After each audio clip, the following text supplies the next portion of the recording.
chair, Beatrice, 6th chair.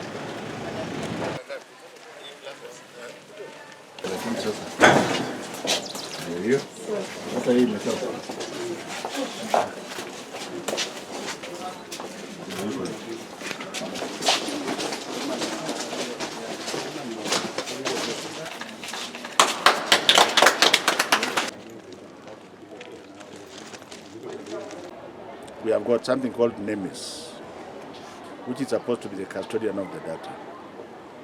I am not going to go into the history of NEMIS. That's part of what you are seeing in the press. But since I took charge, we have re-engineered NEMIS. In fact, if you keep your ears open, by the grace of God, we should be able to be launching a NEMIS that is foolproof, that nobody can enter and change figures. Are we together?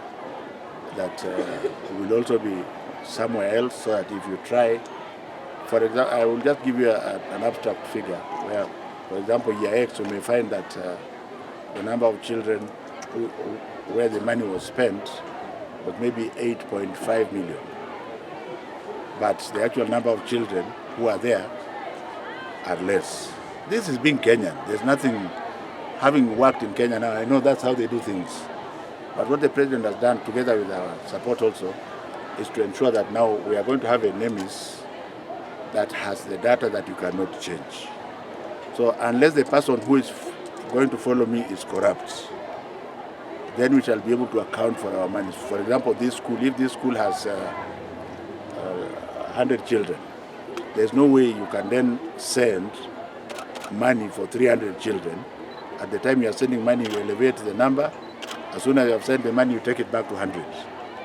And like I've said, I'm not going to go into history, but I want to assure you that as far as I'm concerned, and I've said it before, we have saved the government billions of shillings. And if you are talking about the questions from the Auditor General, they were sufficiently answered, even within Parliament. So it might be interesting for you to go to the Auditor General and find out what answers we give.